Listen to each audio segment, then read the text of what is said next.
최대의 문제는 죽음의 문제입니다.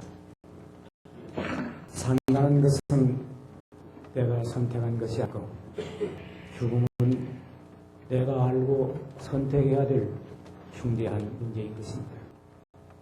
일생의 성공도 또 출세도 또 학업도 모든 것이 다 우리에게는 중요하지만 그러나 인생의 가장 중대한 문제는 죽음의 문제입니다. 왜냐고 하면 인간은 죽음으로 나의 모든 것이 끝장이 나기 때문입니다.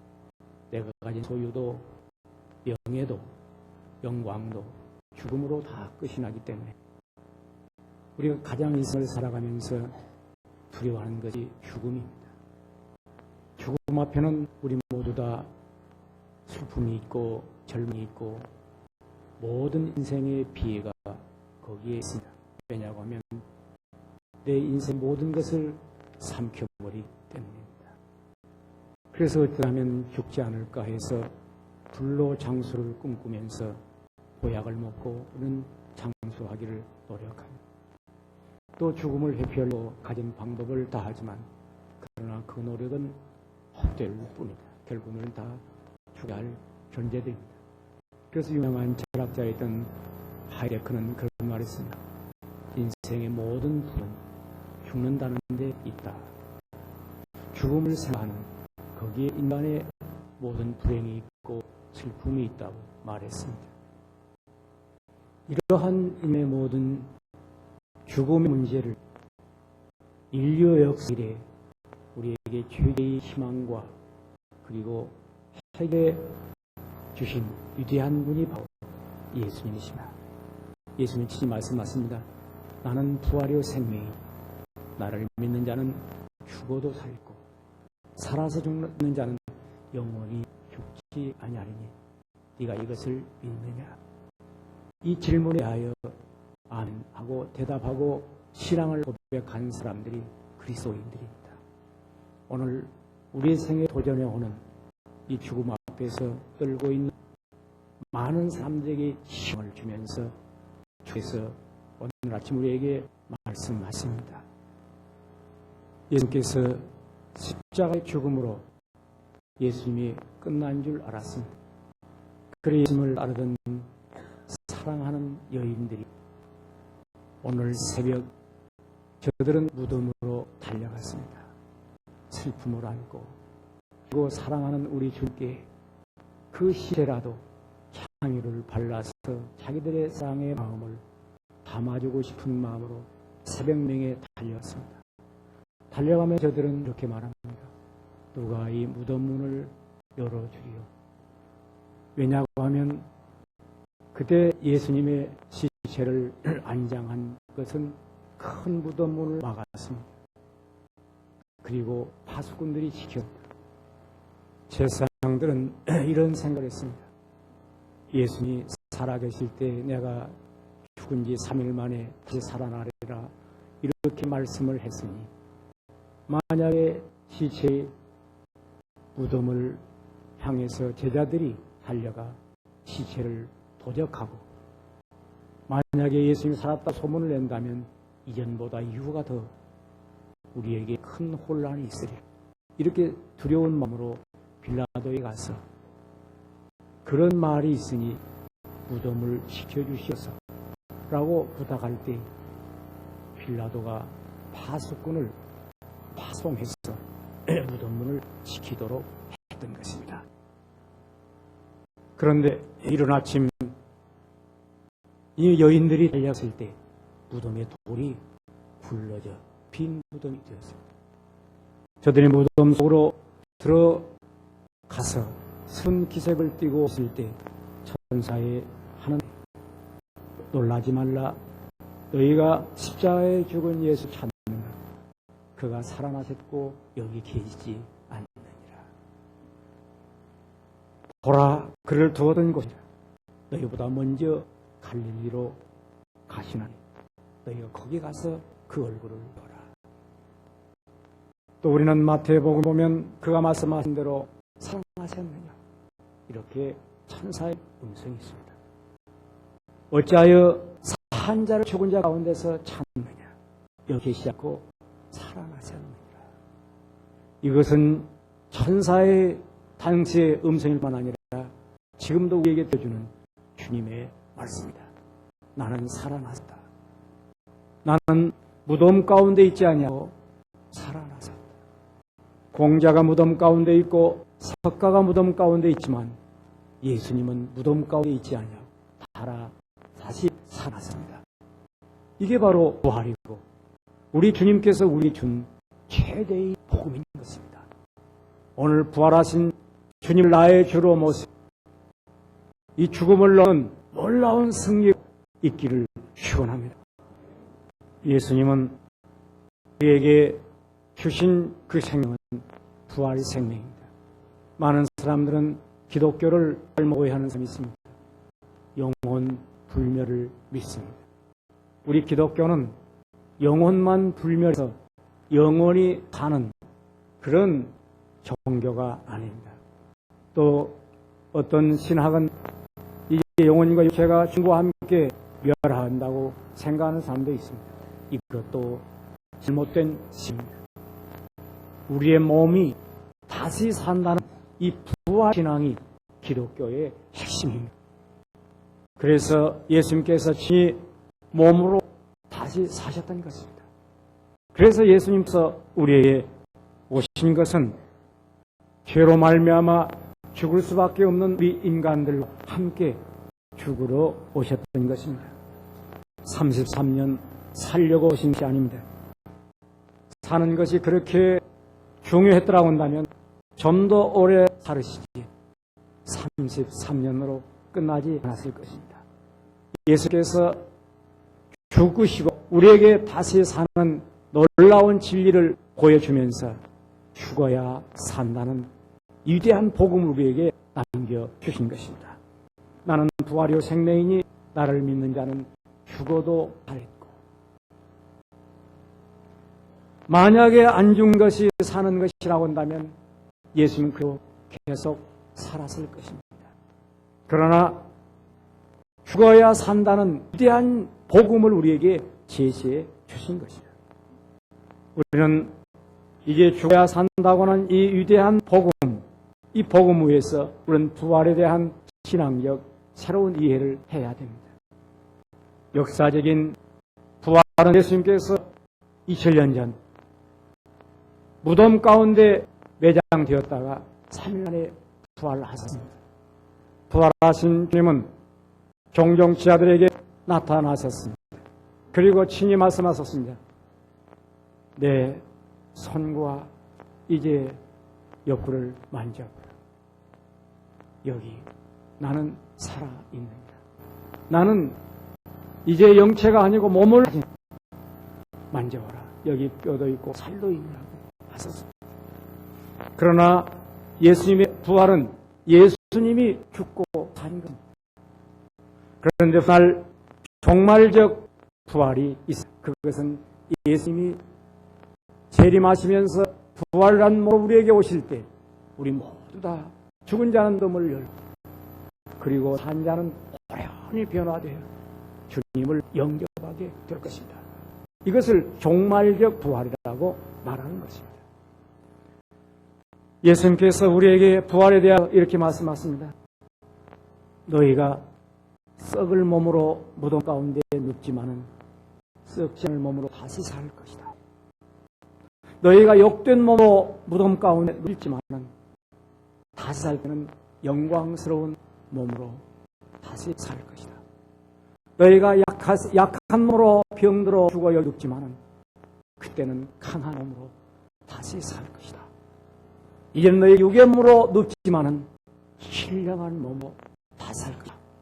이렇게 우리의 사도 바울을 통해서 계시해 주었던 것입니다. 이제 우리는 종말적 미래에 이제 죽음에서 다시 사는 소망을 안고 있습니다. 이것은 예수님께서 첫 열매로 부활을 우리에게 보여주셨던 것입니다. 그의 부활의 몸은 시간과 공간을 초월하는 신령한 몸이어서 그는 이제 물을 초월하는 그런 신령한 몸이었습니다. 몸은 몸이었으나 이 몸이 아니었습니다. 떡도 먹고 생선도 먹었으나 그는 우리와 같은 육체가 아니었습니다. 그는 이제 우리가 부활할 때는 남녀가 구별되는, 우리는 남자가 있고 여자가 이런 것이 아니라 완전히 성별이 이제 없는 새로운 존재로 우리는 이제 부활하게 된 것입니다.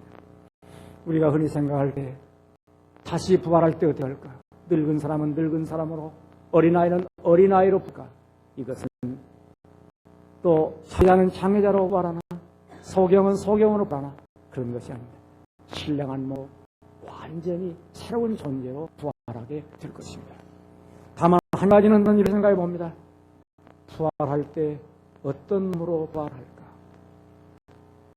어떤 영광스러운 몸으로 부활할까?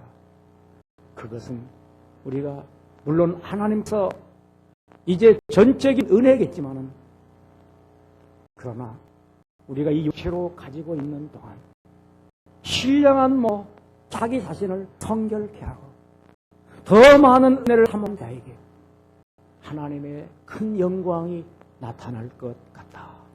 그런 생각을 저는 생각합니다.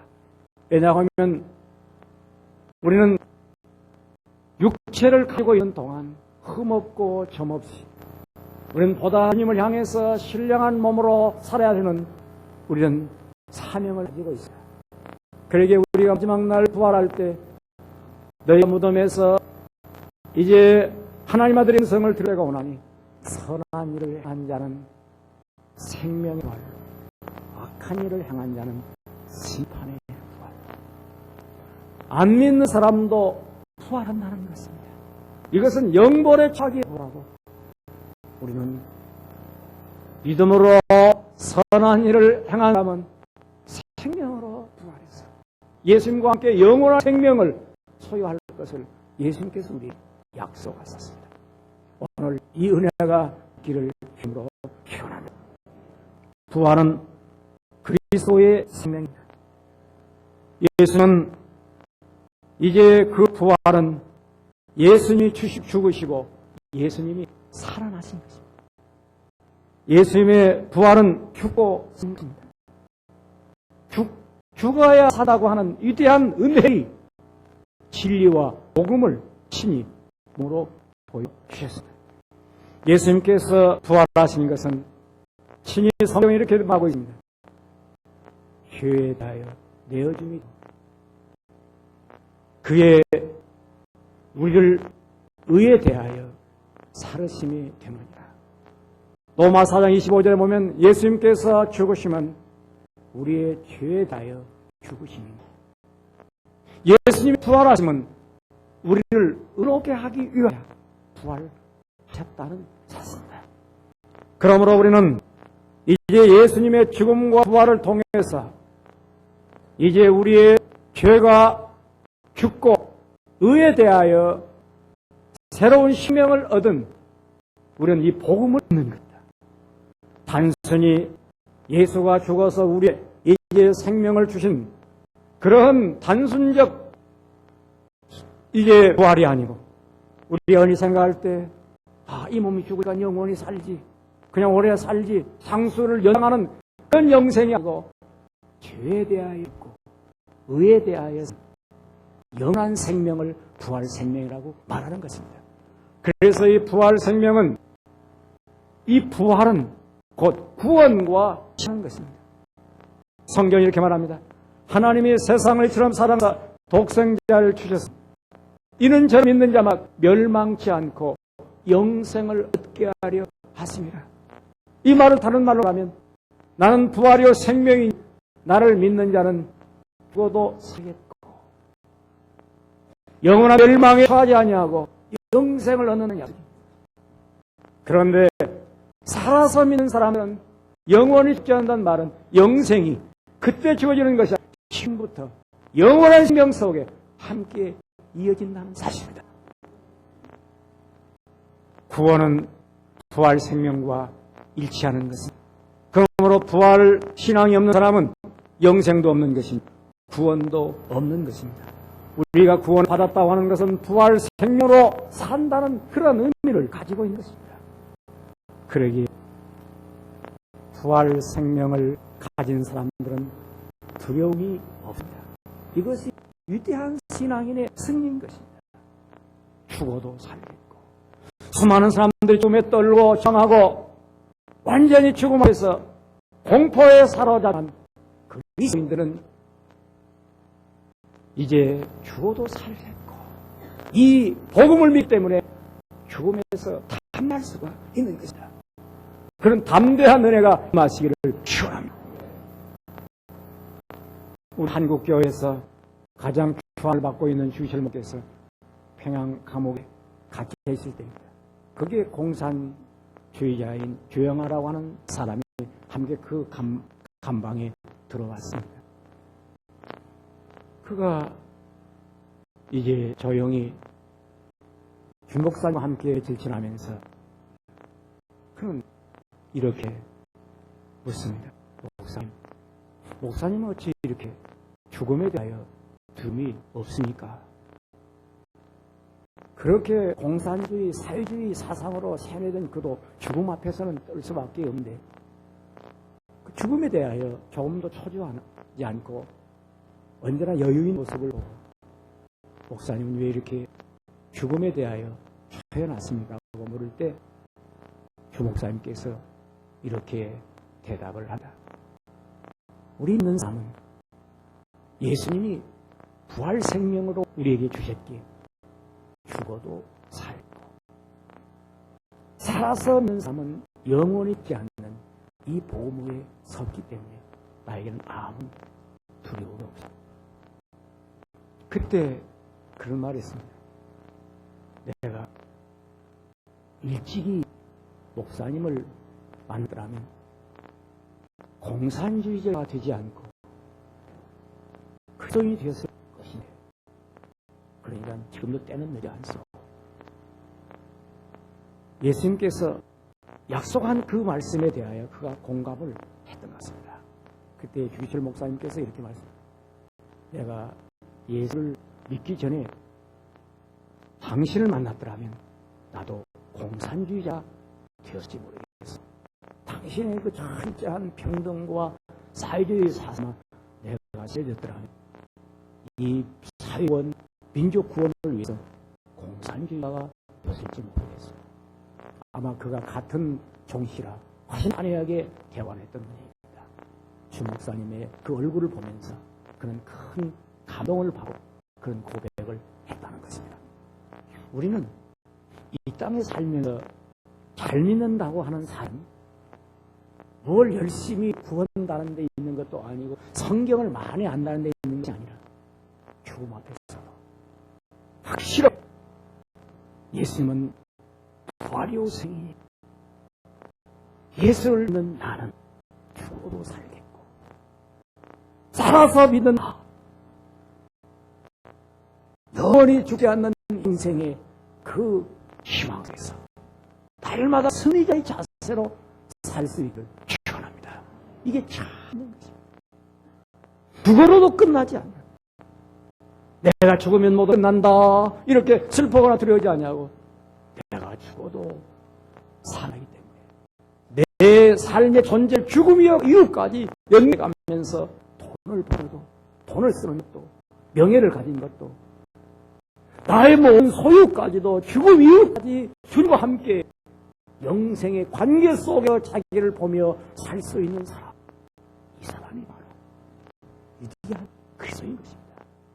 오늘 이 말씀 속에서 우리는 한 가지 더 넘어가야 된다. 죽어야 산다는 것. 죽지 않고 이대로 살자는 거 아닙니다.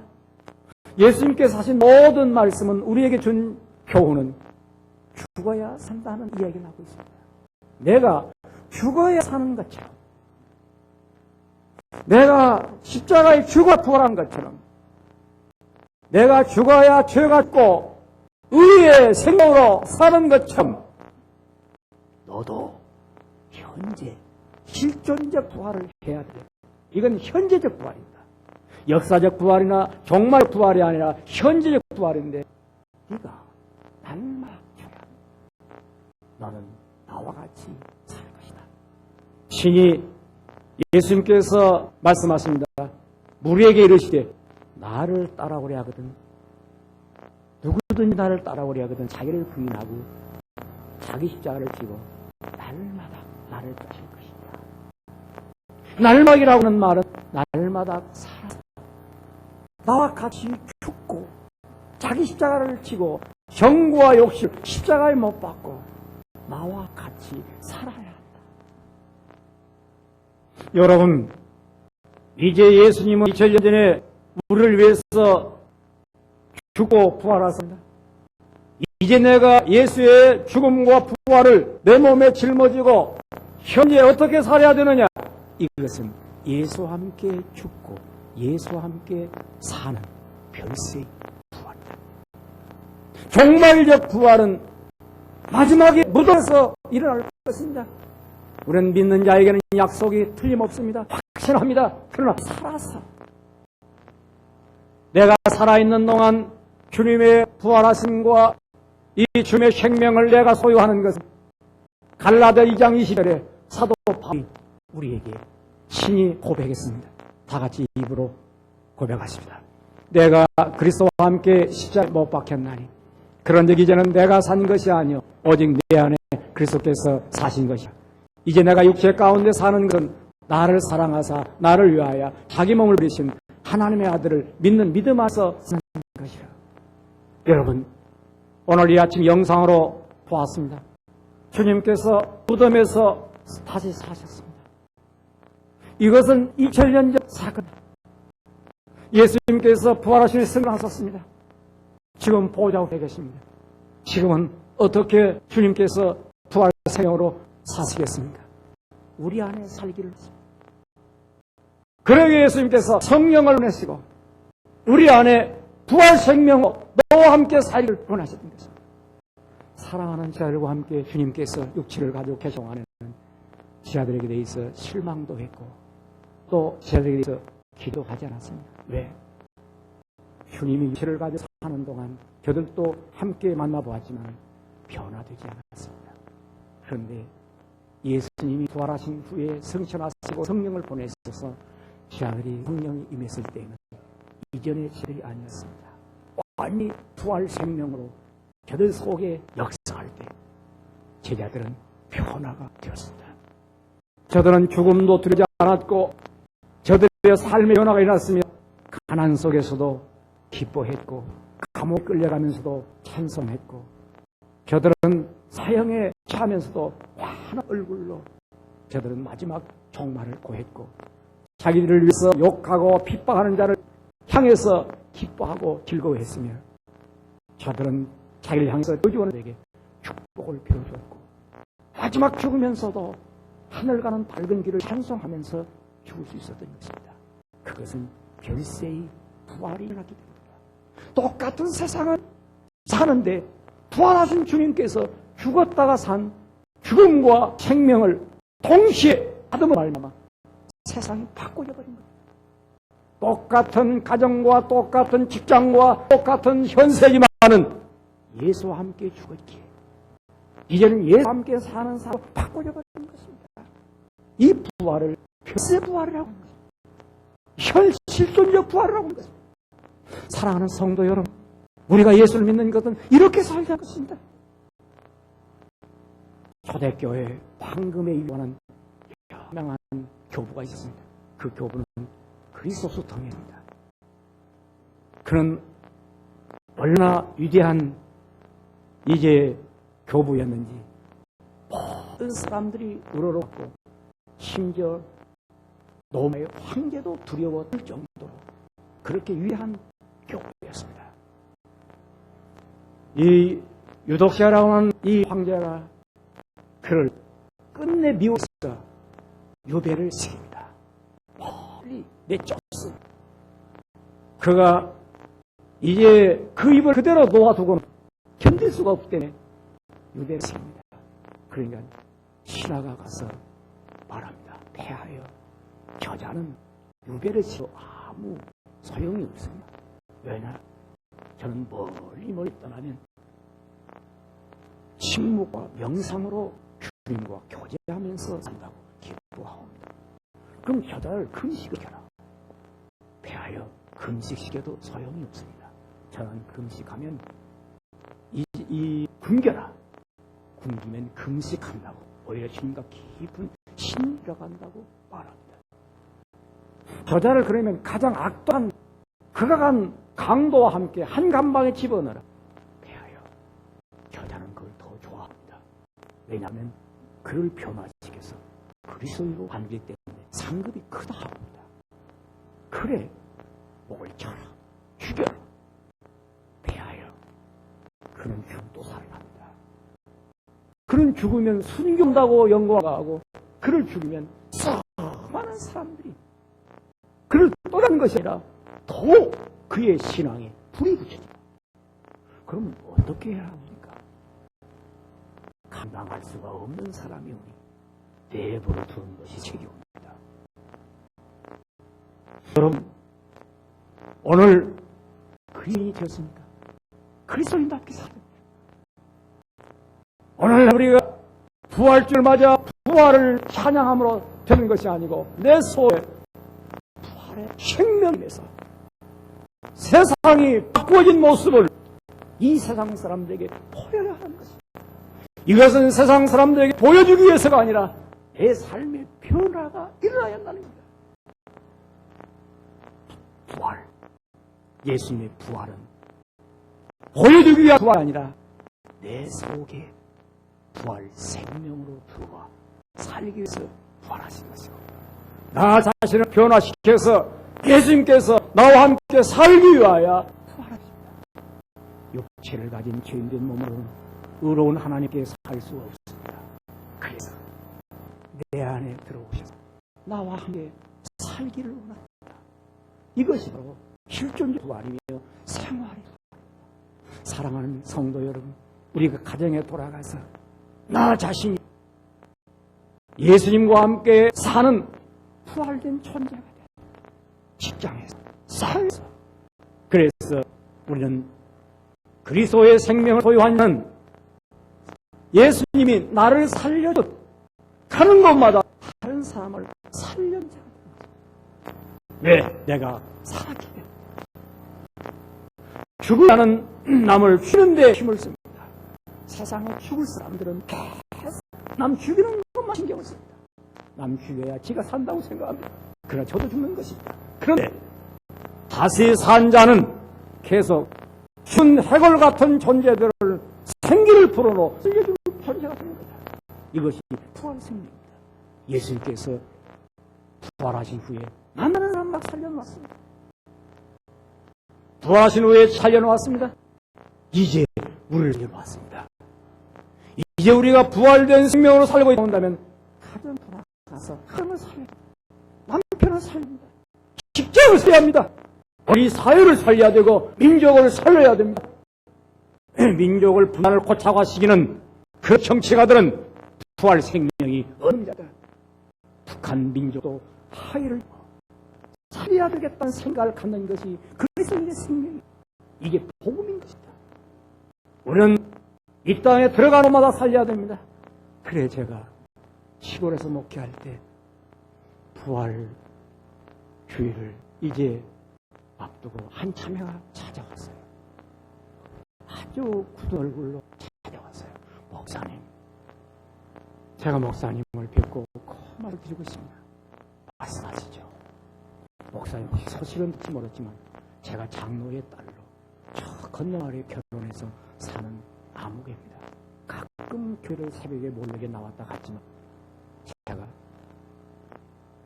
여기서 예수를 믿지 못하고 불신 가정에서 지금 살아가는 그런 며느리입니다.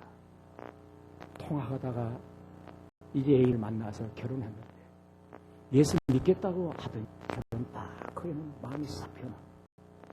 살다 보니까 얼마나 성격이 조상적부터 강팍한지 손찌검 술 마시고 시험은 또 나에게 딸만 난다고 구박하고 도저히 이럴 수가 없습니다. 죽는다는 것은 내가 예수를 믿는 걸 알았기 때문에 죽을 수 없고 그래 어린들 있고 고민돼. 이제는 애들이 좀 컸으니 나는 서울로 그냥 떠나려고 생각합니다. 월 이제 서울에 올라가서 가정부라도 하면서 야간신학을 해서 여전도사라도 좀 했습니다. 아니 가정 버리고 편 버리고 그리고 자식 버리고 가서 전도사 하면 그게 하나님이 기뻐하는 일입니까? 그렇게라도 해서 살아야 됩니다. 그래, 당신 예수를 믿습니까? 예, 믿습니다. 부활하신 예수를 믿습니까? 예, 믿습니다. 부활하신 예수는 믿는 사람은 그렇게 믿는 거 아니야. 부활 생각하면 다른 사람은 살려야지. 오늘부터 40일 동안 같이 새벽기도를 하십시다. 40일 동안 새벽기도를 했는데 그가 깨달은 게 뭐냐면 내가 죽지 못했구나. 더 죽어야 돼. 내가 더 죽어야 나도 살고 가정도 살겠구나. 이걸 깨닫습니다. 죽어야 산다는 건 아니에요. 예수가 죽어야 살고 예수는 계속 제자에게 가진 진리는 죽어야 산다. 그렇게 하면 내가 이 집에 순교자를 이 집 살려야지. 그때부터 남편이 때려도 죽은 듯 저는 반항했지만 시어머니가 꽉해도 죽은 듯 기뻐하고 즐거운 1년을 살았습니다. 그 부인이 나를 찾아와 하는 말이 목사님 몇 년을 살아도 안 된 일 1년 동안 내가 주니 변화가 왔습니다. 나는 말할 것이 없거니와 남편도 변화가 왔고 시어머니도 변화가 왔습니다. 우리 며느리 달라졌네. 성경은 말하라. 죽어야 하는 것입니다. 이게 부활의 힘입니다. 여러분, 모든 문제는 죽지 않아서 문제입니다. 내가 죽어야 합니다. 그래야 예수님이 그를 살립니다. 십자가의 정과 욕심, 옛사람을 못 박아 죽일 때 나도 살고 예수도 살고 가정도 살고 다 살리는 것입니다. 예수님이 종말적 부활은 먼 일에 일어날 사건이며 현재적 부활, 여기 세상을 바꿔놓은 일입니다. 날마다 말미암아 살에 가가고 오염되어가 이 세상 어둠으로 빠지는 청소년들, 그리고 오늘날 예수 없이 온통 수라장을 만들어가는 이 나라, 이 세계의 전쟁의 공포, 이 사회 속에 부활의 생명을 지닌 우리가 들어가는 것마다 하나님이라 되어 세상을 어둠에서 빛으로 절망의 희망으로 분열에서 화해로 이 분단에서 통일의 세계로 이끌어가는 살아있는 살림의 생명들, 이들이 바로 부활 생명을 가진 여러분과 나요. 이 승리가 있기를 축원합니다. 기도하겠습니다. 오 살아계신 주시여, 오 살아계신 부활의 생명이신 주님이여, 우리에게 은혜를 주셨사오니 이 은혜로 살게 하시고 이 은혜로 우리에게 은혜를 내려 주시옵소서. 이제 주님께서 축복해 주시고 주님께서 우리의 은혜를 도와서서 그 미국에 굳게 세워 주시옵소서. 나는 죽고 예수로 살게 하시고 내가 더 많이 죽어 가정을 살리고 교회를 살리고 만나는 사람마다 살리게 하옵소서. 내 입술이 죽어야 되겠사오니 허탄한 말을 하지 않겠소. 내 감정이 죽어야 되겠사오니 내 정과 욕심을 못 봐라 많이 살려놓게 하옵소서. 예수 이름으로 기도하옵나이다.